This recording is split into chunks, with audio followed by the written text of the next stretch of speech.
결혼에 대해 오랫동안 하나님께 기도했지만 아무도 나타나지 않나요? 지금 여러분은 하나님께서 응답하지 않으시거나 여러분이 결혼하기를 원치 않으신다고 느낄 수도 있습니다. 하지만 그것은 사실이 아닙니다. 악마의 거짓말에 휘둘리지 마세요. 그 지연은 여러분이 아직 결혼할 준비가 되지 않았다는 것을 하나님이 알고 계시기 때문입니다. 이 준비는 단순히 재정이나 감정의 문제만이 아닙니다. 그 이상입니다. 여러분이 해야 할 특정한 일들이 있고 그것들을 살펴봐야 합니다. 그리고 그것들을 하기 전까지는 계속 기다려야 할 수도 있습니다. 결혼은 하나님 자신이 여러 가지 이유로 제정하신 제도입니다. 창세기 2장 18절은 이렇게 말합니다. 여호와 하나님이 이르시되 사람이 혼자 사는 것이 좋지 아니하니 내가 그를 위하여 돕는 배필을 지으리라. 이는 결혼에 대한 여러분의 소망이 인간을 향한 하나님의 뜻과 일치한다는 것을 의미합니다. 하지만 여러분 자신을 돌아보고 하나님께서 배우자를 주시지 않는 이유가 무엇인지 알 수 있나요? 결혼 자체는 매우 쉽습니다. 특히 세상의 기준에 따르면 말입니다. 하지만 하나님의 기준에 따라야 할 때 많은 사람들에게 문제가 됩니다. 오늘날 세상의 이혼율은 매우 놀랍습니다. 이는 많은 사람들이 하나님을 기다리지 않고 결혼을 서두르기 때문입니다. 실제로 결혼이 실패했을 때 여러분은 자신 외에 누구도 탓할 수 없습니다. 하나님은 여러분이 결혼 생활을 최대한 즐기기를 원하시지만 이를 위해서는 다음과 같은 일들을 해야 합니다. 첫 번째, 하나님과의 관계를 돈독히 하세요. 이사야 55장 6절은 이렇게 말합니다. 너희는 여호와를 만날 만한 때에 찾으라.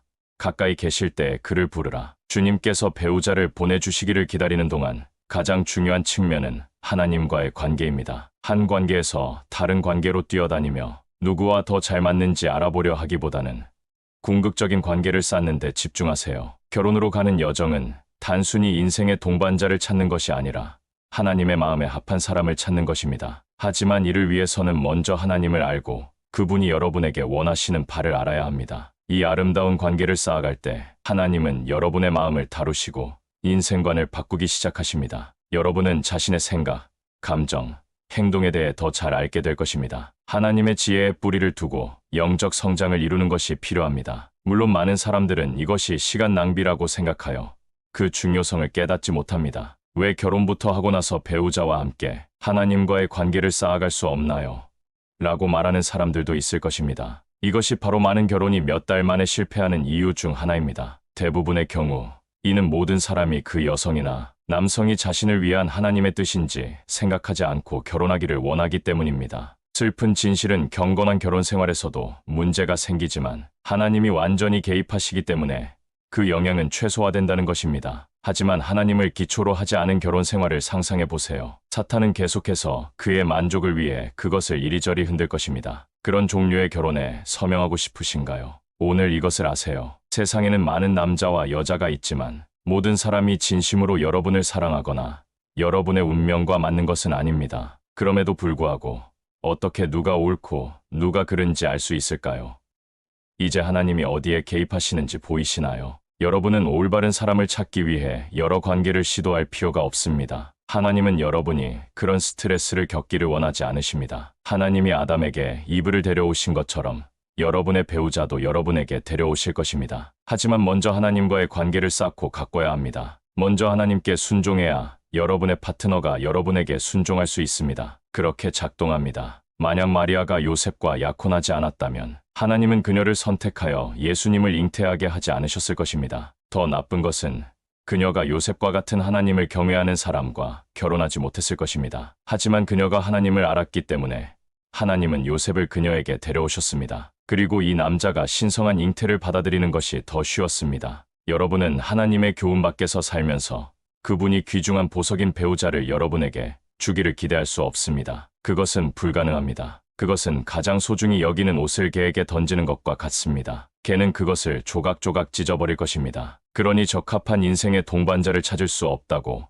불평하기보다는 왜 하나님과의 관계에 집중하고 나머지를 그분께 맡기지 않으시나요? 두 번째, 자신의 최고의 버전이 되도록 노력하세요. 이것은 여러분이 반드시 거쳐야 하는 자기 개선의 여정입니다. 그리고 이것은 하나님의 도움이 필요한 또 다른 중요한 것입니다. 이는 노력과 성장하고 자신을 개선하려는 의지가 필요한 여정입니다. 여러분이 준비되지 않은 사람과 결혼하고 싶지 않은 것처럼 여러분의 미래의 배우자도 그렇지 않기를 원합니다. 하지만 이를 위해서는 하나님의 멘토십에 기꺼이 순종해야 합니다. 여러분 자신을 심을 토양의 한 유형이라고 생각해 보세요. 좋은 수확을 얻으려면 토양을 가꾸고 물을 주고 충분한 햇빛을 받도록 해야 합니다. 자신을 개선하려면 하나님이 원하시는 방식대로 되는 것에 대해 의도적이어야 합니다. 그것이 바로 그분의 형상과 모습입니다. 여러분의 약점, 개선해야 할 영역, 없애야 할 것들을 인정하는 것부터 시작하세요. 이것은 간과할 수 없는 중요한 단계입니다. 시편 139편 23절에서 24절은 이렇게 말합니다. 하나님이여 나를 살피사 내 마음을 아시며 나를 시험하사 내 뜻을 아옵소서.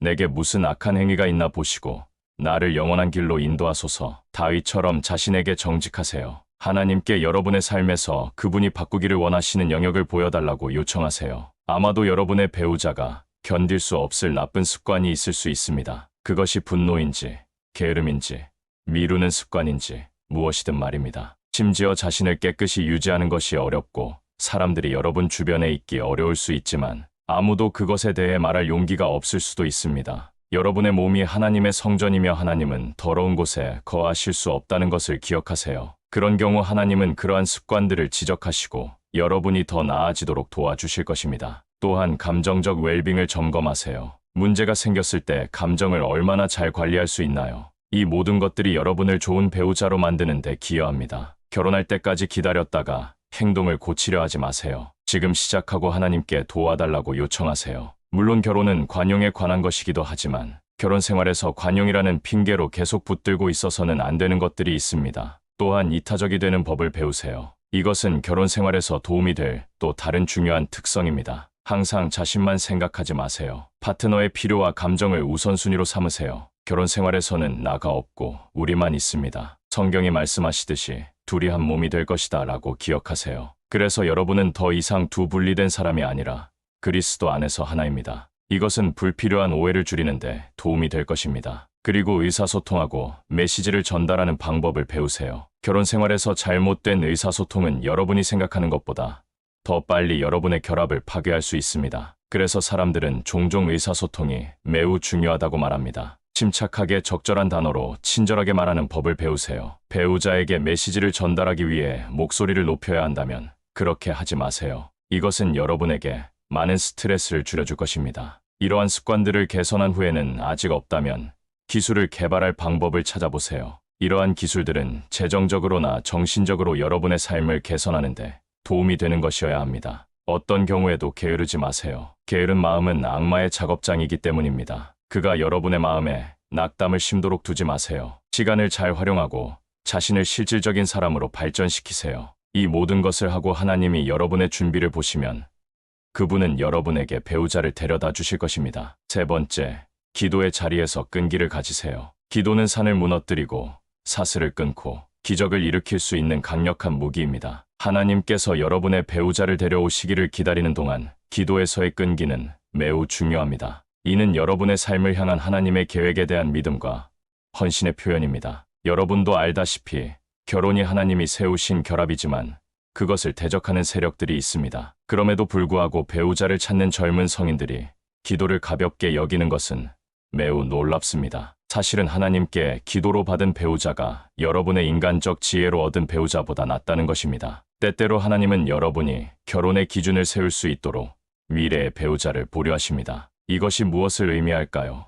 그분은 여러분이 기도 위에 결혼을 세우기를 원하십니다. 만약 그렇지 않다면 악마가 아름다움이나 부로 여러분을 속여 잘못된 손에 빠지게 할 것입니다. 삼손의 여자에 대한 욕망은 그가 하나님의 얼굴을 구하여 배우자를 찾지 못하게 했습니다. 그는 부모가 블레셋 여인과 결혼하지 말라고 경고했을 때조차 불순종했습니다. 결국 그의 욕망은 그의 몰락으로 이어졌습니다. 만약 그가 하나님을 인정하고 아내를 선택하는데 지도를 구했다면 그의 삶은 그렇게 끝나지 않았을 것입니다. 여러분, 하나님이 여러분을 위해 배우자를 준비하셨듯이 악마도 그렇게 합니다. 그는 여러분을 파괴하기 위해 많은 이들을 준비해 놓고 기다리고 있습니다. 하지만 질문은 여러분이 그렇게 하도록 놔둘 것인가요? 만약 그가 지금 여러분의 관계를 파괴하고 있다면 이제 그에 대항할 무기를 알게 되었습니다. 악마의 요새를 대적하여 금식하고 기도하세요. 네, 그만큼의 주의가 필요합니다. 하지만 만약 여러분이 좋은 파트너를 얻기 위해 그 스트레스를 겪을 준비가 되어 있지 않다면 결혼 생활을 유지하기 위해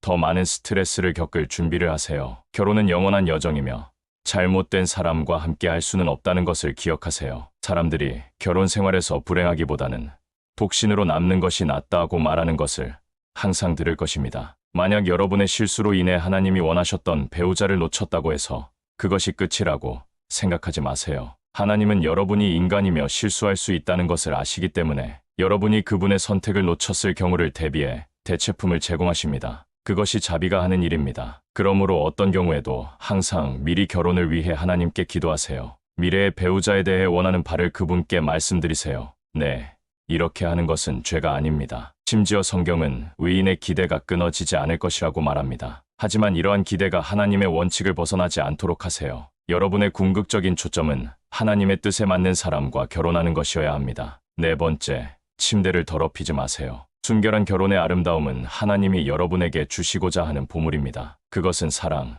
헌신, 충실함의 상징입니다. 히브리서 13장 4절은 이렇게 말합니다. 모든 사람은 혼인을 귀히 여기고 침소를 더럽히지 않게 하라. 음행하는 자들과 간음하는 자들을 하나님이 심판하시리라. 이 성경 구절은 대부분 한 가지 측면에서만 이해됩니다. 침대를 더럽히지 않는 것은 단순히 간음을 넘어섭니다. 음행도 포함됩니다. 결혼 생활에서 불충실한 사람들은 대부분 미혼일 때부터 성적 부도덕을 행해왔습니다. 그래서 배우자를 준비하면서 침대를 더럽히지 않는 것이 매우 중요합니다. 이는 하나님이 여러분을 위해 선택하신 사람을 위해 친밀함을 아끼며 결혼에 대한 하나님의 기준을 존중하는 것을 의미합니다. 사도 바울은 여러분의 몸이 여러분 안에 계신 성령의 전이며 여러분이 하나님으로부터 받은 것이라고 분명히 말합니다. 하나님이 값을 치르고 여러분을 사셨으니 여러분의 몸으로 하나님을 영화롭게 해야 합니다. 하나님의 성전에 불순한 것을 두지 않으려는 것처럼 성적 부도덕을 포함한 어떤 불순한 것도 여러분의 몸에 들이지 말아야 합니다.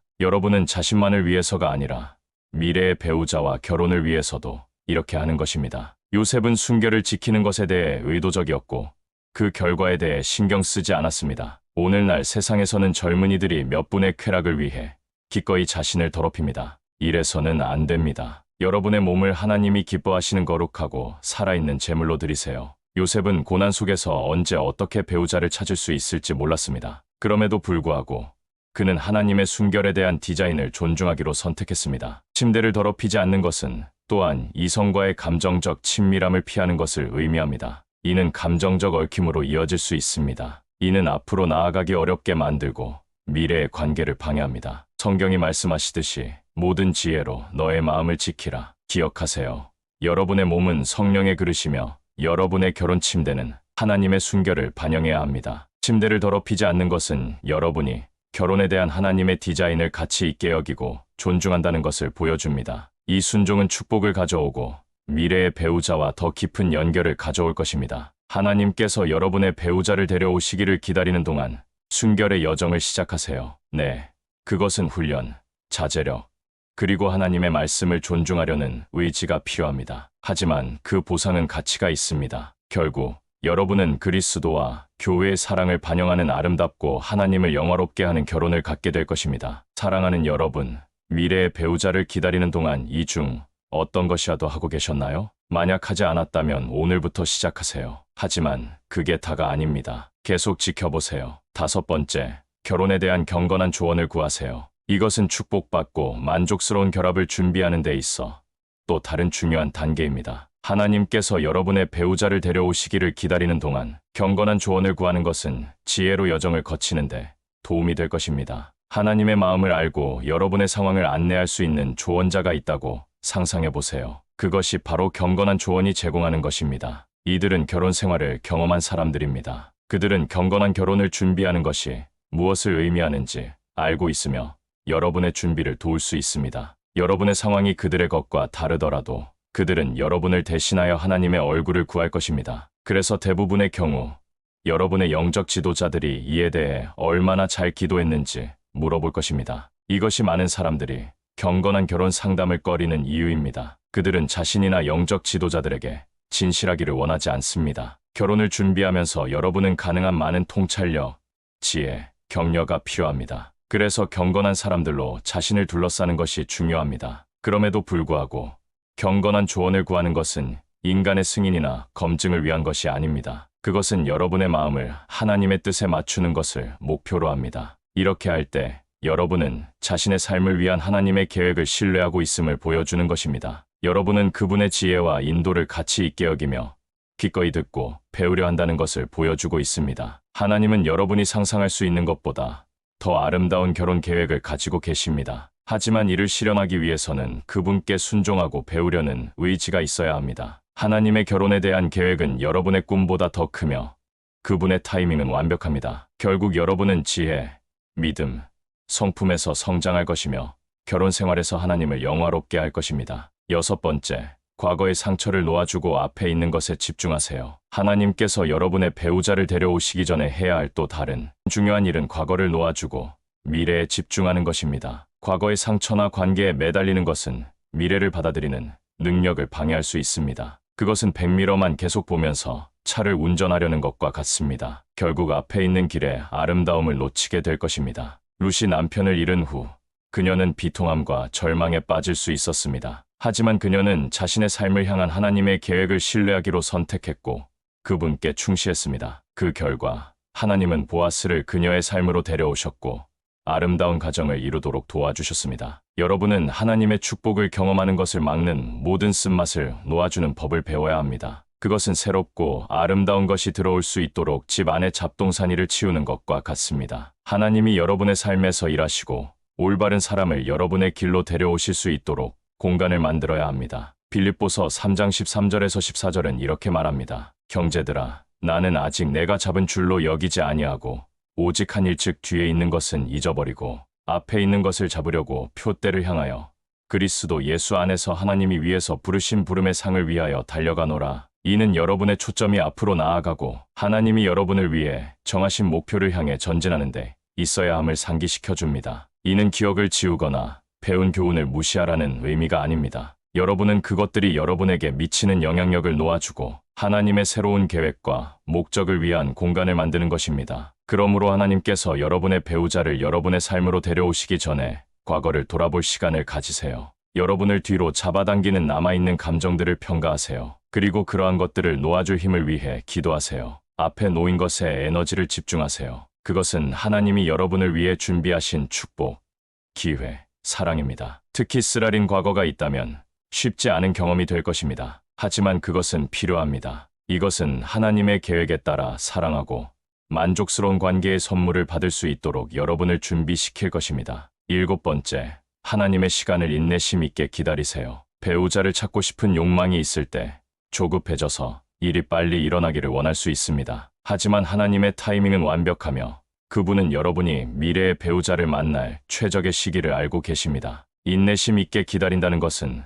그분이 적절한 시기에 올바른 사람을 여러분의 삶으로 데려오실 것임을 아는 것을 의미합니다. 아름다운 꽃이 피기를 기다리며 정원에 있다고 상상해 보세요. 여러분은 토양에 물을 주고 식물을 돌보지만 꽃이 자라고 피기를 기다려야 합니다. 마찬가지로 하나님께서 배우자를 데려오시기를 기다릴 때 여러분은 인내해야 합니다. 결혼은 서두르기에는 너무나 섬세한 것입니다. 주변을 둘러보면 조급함 때문에 결혼을 서두른 사람들이 결국 이혼하는 것을 볼 수 있습니다. 그 안에 머무는 사람들의 경우 그들은 그것을 유지하기 위해 고군분투합니다. 하나님은 신비로운 방식으로 일하십니다. 여러분의 친구가 결혼했다고 해서 여러분도 그래야 한다는 뜻은 아닙니다. 시편 37편 1절에서 4절은 이렇게 말합니다. 악을 행하는 자들 때문에 불평하지 말며 불의를 행하는 자들을 시기하지 말지어다. 그들은 풀과 같이 곧 배임을 당할 것이며 푸른 채소같이 곧 시들 것이미로다. 여호와를 의뢰하고 선을 행하라. 땅에 머무는 동안 그의 성실을 먹을 거리로 삼을지어다.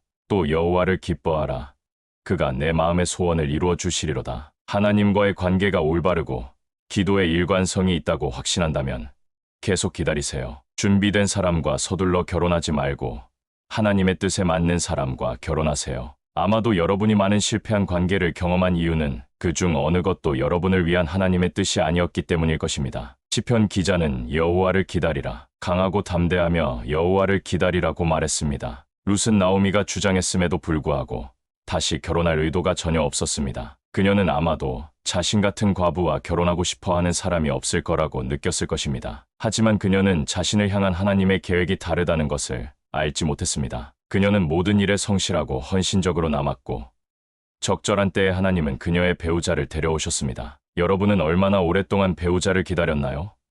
사람들이 조롱하기 때문에 지치고 좌절감을 느끼고 있나요? 그들이 여러분에게 영향을 미치지 못하게 하세요. 사람들은 한나를 조롱했지만 그녀는 계속해서 하나님을 신뢰하고 기다렸습니다. 때가 되자 그녀는 자신의 아이에게 젖을 먹였습니다. 여러분도 때가 되면 하나님께서 완벽한 사람을 여러분의 삶으로 데려오실 것이라고 믿을 수 있습니다. 사랑하는 젊은 신자여, 만약 여러분이 하나님이 여러분의 결혼 생활에서 하시고자 하는 일을 안다면 여러분은 그분을 신뢰할 것입니다. 하나님은 여러분이 이 모든 일을 했을 때 미래의 배우자를 여러분에게 데려오실 것입니다. 사람들이 생각하는 것처럼 그렇게 어렵지 않습니다. 하나님의 방식은 다르지만 여러분의 방식보다 낫습니다. 그래서 여러분은 그분을 바라보고 여러분의 운명을 이루는데 도움이 될 배우자를 데려오시기를 신뢰해야 합니다. 그럼 다음은 무엇일까요? 하나님이 미래의 배우자를 여러분에게 데려오셨을 때 여러분은 무엇을 해야 할까요? 첫 번째, 함께 믿음 안에서 성장하세요. 이것은 배우자와 함께 강한 기초를 쌓는 아름다운 측면입니다. 여러분이 함께 여정을 떠나면서 하나님과의 관계를 깊게 하고 서로와의 관계를 깊게 하는 기쁨을 발견하게 될 것입니다. 그것은 나란히 심겨진 두 그루의 나무와 같습니다. 그들의 뿌리가 얽히면서 태양을 향해 자라납니다. 여러분이 함께 믿음 안에서 성장함에 따라 신뢰, 사랑, 헌신이 여러분의 유대를 강화할 것입니다. 성경에서 아굴라와 브리스길라는 결혼 생활뿐만 아니라 사역도 함께 나눴습니다. 그들은 하나님을 섬기는 일에서 서로를 지지했습니다. 그들의 일치에 충실함, 하나님과 서로에 대한 사랑은 더욱 강해졌습니다. 배우자와 함께 믿음 안에서 성장할 때 여러분은 하나님의 사랑과 은혜를 발견하는 기쁨을 경험하게 될 것입니다. 여러분은 영적 성장에서 서로를 격려하며 가족을 위한 강한 기초를 쌓게 될 것입니다. 믿음 안에서 함께 성장하는 것은 굴곡이 있는 평생의 여정임을 기억하세요. 하지만 하나님이 중심에 계시면 여러분은 평화를 찾고 깨지지 않는 유대감을 즐기게 될 것입니다. 두 번째, 여러분의 결합에서 하나님을 공경하세요. 하나님이 배우자를 여러분의 삶으로 데려오실 때 여러분은 이 결합이 하나님이 정하신 신성한 유대라는 것을 인식해야 합니다. 하나님을 공경함으로써 여러분은 관계를 강화하고 있는 것입니다. 여러분은 결합에서 그분의 중요성을 인식하고 그분의 인도를 신뢰하고 있는 것입니다. 성경에서 아브라함과 사라의 결합은 하나님의 약속에 대한 신뢰, 순종, 믿음 위에 세워졌습니다. 그들은 하나님을 공경하고 그분을 기쁘게 하려 했습니다. 여러분은 결합을 하나님의 영광을 위한 도구로 보아야 합니다. 하나님을 공경할 때 여러분은 결혼 생활에서 더 깊은 목적과 의미를 경험하게 될 것입니다. 여러분의 결혼은 여러분과 배우자를 향한 하나님의 사랑의 신성한 표현입니다. 이를 통해 여러분은 여러분의 사랑이 단순한 인간의 감정이 아니라 여러분의 삶의 기쁨, 평화, 축복을 가져다주는 강력한 힘이라는 것을 발견하게 될 것입니다. 하나님의 자녀여, 마가복음 1069는 이렇게 말합니다. 창조 때로부터 하나님께서 그들을 남자와 여자로 만드셨으니 이러므로 사람이 그 부모를 떠나서 그 둘이 한 몸이 될지니라. 이러한즉 이제 둘이 아니요 한 몸이니 그러므로 하나님이 짝지어 주신 것을 사람이 나누지 못할지니라. 만약 여러분이 하나님의 선택을 신뢰할 의향이 있다면 이 성경 구절은 여러분의 삶에서 현실이 될 것입니다. 하나님은 현재 여러분의 파트너가 누구이고 어디에 있는지 알고 계시며 영광스러운 미래를 위해 여러분 둘 모두를 준비시키고 계십니다. 미래의 배우자를 데려오시기 전에 여러분을 준비시키도록 그분께 자신을 맡기고 허락하세요. 함께 기도합시다. 사랑하는 주님, 제 삶을 보존하셔서 오늘을 볼 수 있게 해주셔서 감사합니다. 제 적들이 저를 이기지 못하게 하신 것에 감사드립니다. 주님의 사랑과 은혜, 매일의 공급에 감사드립니다. 주님은 사랑의 아버지이시기에 주님의 거룩한 이름을 찬양합니다. 제 죄를 용서해 주시고 항상 주님을 섬길 수 있는 은혜를 주시옵소서. 겸손한 마음으로 주님, 제 삶에 대한 주님의 인도와 지혜를 구합니다. 저를 번영케 하실 계획을 가지고 계심을 알며 주님의 주권을 신뢰합니다. 제게 정해주신 배우자를 기다리는 동안 주님과의 관계를 발전시키도록 도와주시기를 기도합니다. 제가 주님과의 유대를 소홀히 한 적이 있다면 용서해 주십시오. 제가 주님을 찾을 때 주님을 만나고 주님의 교훈에 따라 살 수 있게 하소서. 은혜로우신 주님, 주님의 완벽한 타이밍에 제 배우자를 데려와 주시기를 기도합니다. 주님은 사랑의 하나님이시며 제가 삶을 함께 나눌 수 있는 동반자를 갖기를 원하신다는 것을 압니다. 이 결합을 위해 제 마음과 정신을 준비시켜 주셔서 배우자라는 선물을 받을 준비가 되게 해주십시오. 주님이 원하시는 사람이 되도록 도와주세요. 믿음과 지혜 안에서 성장하고 주님의 사랑과 은혜를 반영할 수 있게 해주세요. 주님, 제가 더 나은 버전의 자신이 되도록 노력하게 도와주세요. 미래의 결혼 생활을 파괴할 수 있는 모든 나쁜 습관에서 저를 벗어나게 해주세요. 제 삶에서 개선해야 할 모든 영역을 보여주세요. 제가 발전하고 가치 있는 사람이 되도록 도와주세요. 주님, 주님의 조언에 따라 살 수 있도록 도와주세요. 과정이 어려워 보일 때조차도 항복할 수 있게 도와주세요. 인내하고 주님의 타이밍을 신뢰하며 주님의 약속을 기다리고 제 손으로 일을 해결하려 하지 않도록 인도해 주세요. 제 눈을 주님께 고정시키고 주님의 얼굴을 구하며 주님의 음성에 귀 기울이도록 도와주세요. 아무리 어려워도 과거를 놓아버릴 수 있게 도와주세요. 주님은 제가 겪은 모든 것을 아시며 완전한 치유와 갱신을 위해 주님을 신뢰합니다. 제 실수를 놓아버리고 앞에 놓인 것에 집중할 수 있는 은혜를 주세요. 의로우신 하나님, 주님께서 제 배우자를 데려오실 때 그것이 주님을 공경하는 결합이 되기를 기도합니다. 우리의 서로에 대한 사랑이 우리를 향한 주님의 사랑을 반영하게 하소서. 우리의 결혼이 주님의 주권에 대한 증거가 되게 해주십시오. 주님의 신실하심과 사랑에 감사드립니다. 주님의 완벽한 타이밍에 제 배우자를 데려오시겠다는 약속을 신뢰합니다. 제가 하는 모든 일에서 계속해서 주님을 구하고 신뢰하며 공경할 수 있기를 바랍니다. 예수님의 이름으로 기도합니다. 아멘. 이 영상이 여러분에게 축복이 되었다면 좋아요를 누르고 댓글을 남기고 공유하고 이 채널을 구독해 주세요.